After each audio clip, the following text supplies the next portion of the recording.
Alright, shalom. All praise to Yahweh, Ba'ashem Yahweh Shai. Double honors to our elders, which are the elders of GMS, that feed us with understanding.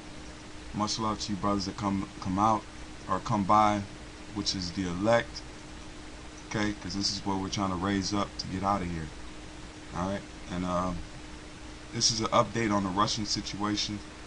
They had the G8 meeting to try to figure out this thing with Syria, which is not going to be figured out, okay, because Russia has interest in there, and then America wants to have interest in there. Alright, so let's get started in this video. This conference in Ireland at the G8 summit, President Obama, Vladimir Putin. Moments ago, the President Obama said... And you gotta look at the body language. Once the meeting before, I remember Obama being all cozy with this guy right here. Or cozy, they were smiling, you know, body language. Their body language is closed off, so you gotta read that too. U.S. and Russia have different perspective on Syria, but we share an interest in stopping the violence. Let's go back to A.B. Stoddard, who is the associate editor of The Hill. And A.B., speaking of stopping the violence, there are some in Congress who have urged the president to institute a no-fly zone to protect the rebels.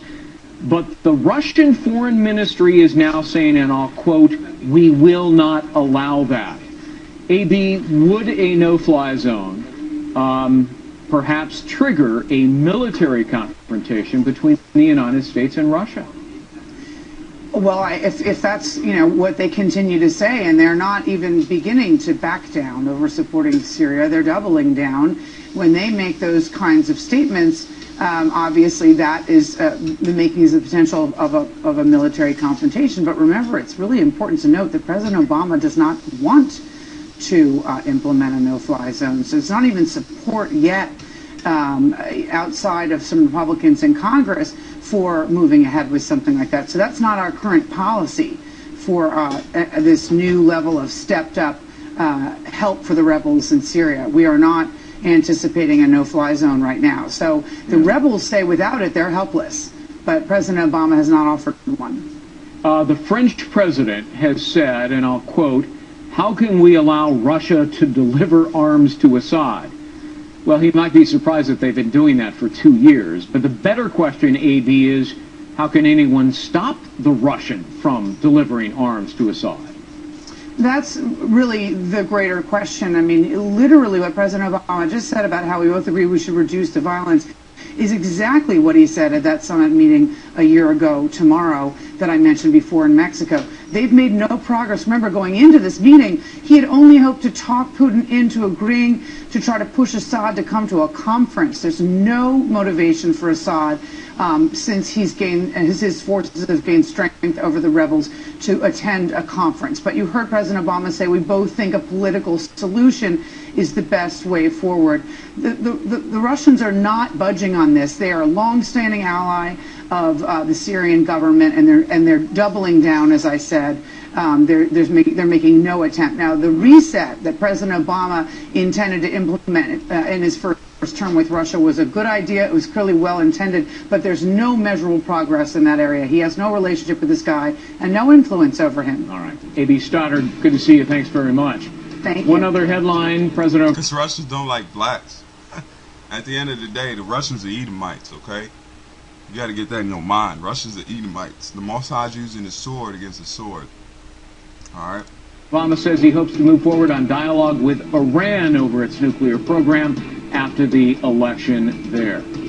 That's what he says. We'll be right back.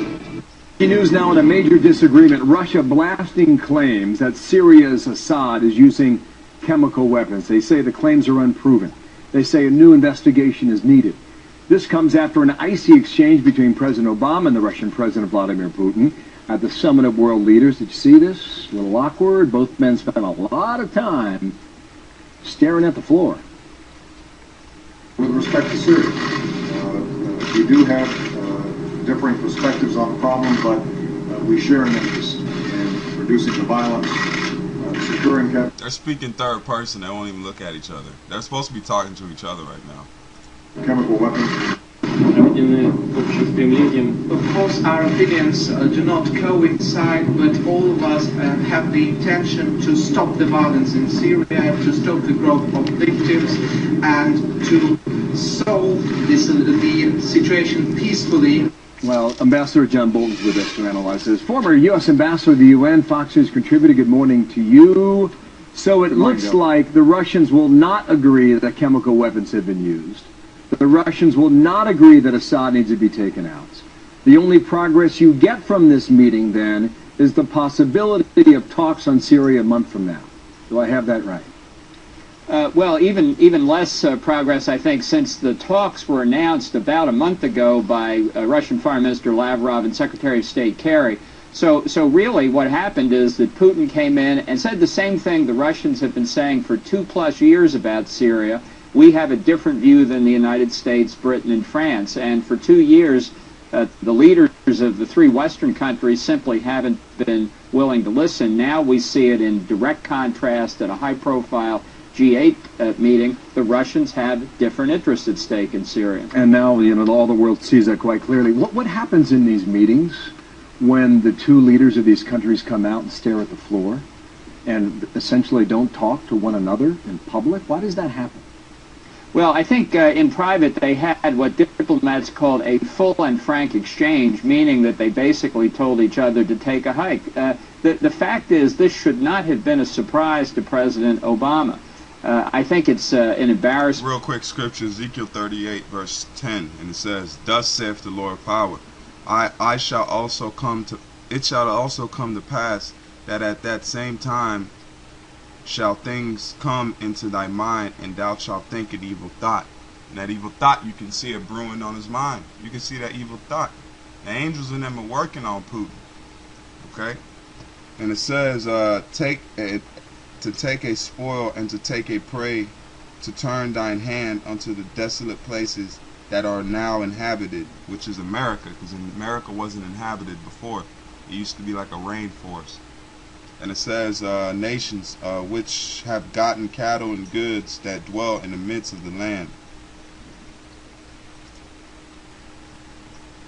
Prime Minister Cameron, who wanted to show more progress coming out of the G8, but I think, frankly, we're right where we've been for 2 years, and I think one of the reasons that the conflict in Syria has gone on the way it has is that if you base your policy, as the Obama administration did, on a fundamental misperception about Russian interest and Iranian interest. You see there, it says Russia has $4 billion worth of contracts with Syria. That's a lot of money.